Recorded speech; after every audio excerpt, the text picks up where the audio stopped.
accolades, but he is just looking to share some of his experience with hopes of making a positive impact on his fellow Toastmasters.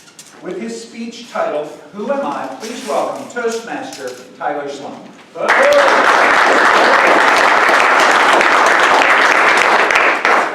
Good morning, fellow Toastmasters. Morning, Tyler. Morning, Tyler.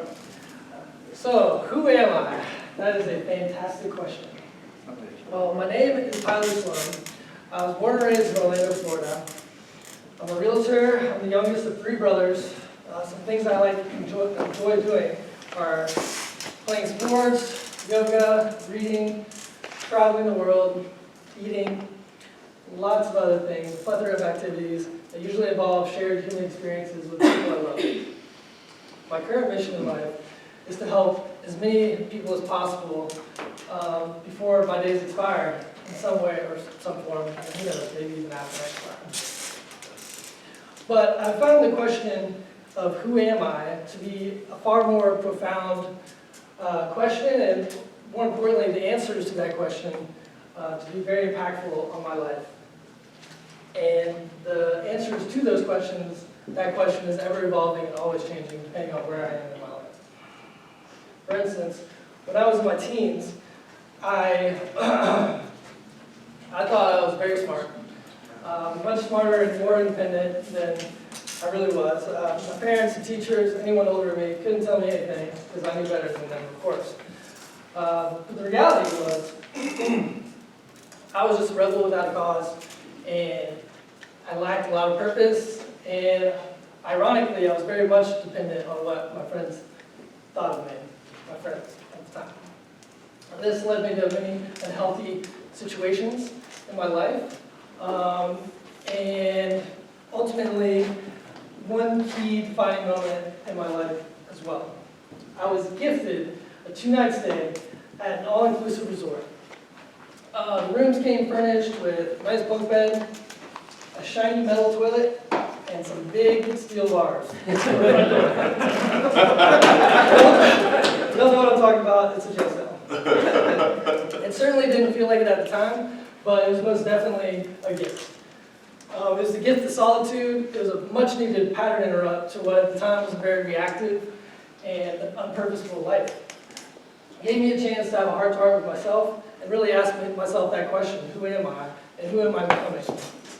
I left that facility a couple days later with not really knowing who I was, but I had a very clear picture of who I was not.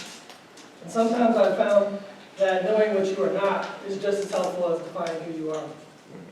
From that moment on, I found it much easier to say no to the people, places, and things that got me in the negative situations that I had been experiencing. And my life changed greatly because of that. So later in my late 20s, or my late teens, early 20s, I still lacked a lot of direction, and I really didn't have any purpose in life. At the time, if you had asked me who I was then, I wouldn't have very many positive things to say. Throughout my childhood, I had been given many accolades. I've been touted as gifted and praised for my various high test scores.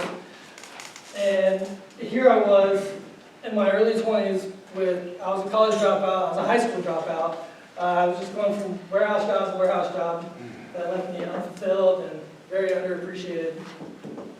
And so all the things that followed I am in those moments of my life were negative and not very positive. Eventually, this led me to the next big defining moment in my life. I was sitting on a tree stump in Northern California in the woods, which is a great story in and of itself, but for the sake of time and maintaining a little mystery, we'll save that one for another day. But anyways, I had just finished reading a large portion of the book, The Magic of Thinking Big by David Schwartz. This book just resonated with me. It felt like I was reading the words from myself from some alternate dimension. I took the words from that book, and I started applying it to my life, and very quickly my life began to turn around.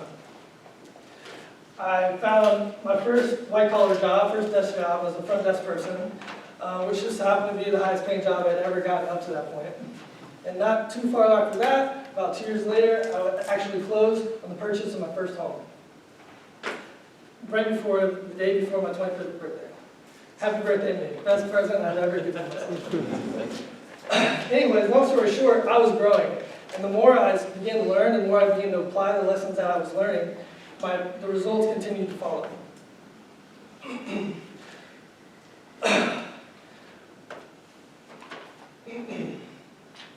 moment, please.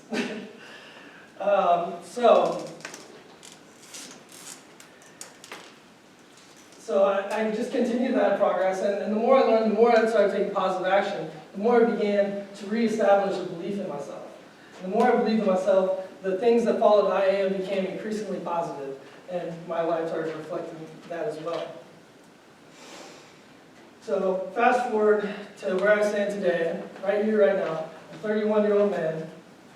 I've been able to establish a net worth both financially and internally, that has allowed me to do many things in my life that I'm very proud of. Most important of all those things is my ability to help people around me, my friends and family who went through similar things as me, and I was able to lead by example and show them what is possible with their lives, no matter what they had done in their past.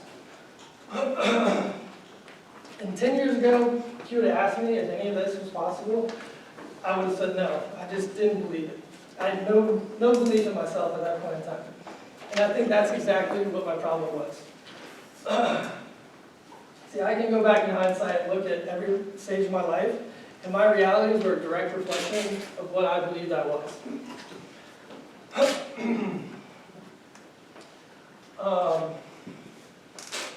So, the question of who am I is a very deep and profound one, which I imagine it would be to most of all of us.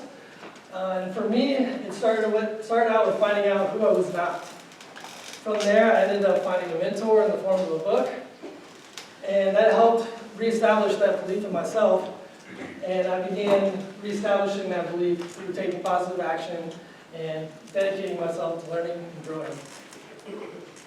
So really, I want to leave you with this. I don't think it makes a lot of sense to define yourself today on the mistakes and failures of your past. No matter where you are in life right now, there's still time to be whoever it is that you desire to be. And I really believe that starts with you and your belief in yourself and your beliefs in general. And with that said, more specifically, I think it starts with the beliefs, or with the words that you choose to follow the statement, I am. Thank you.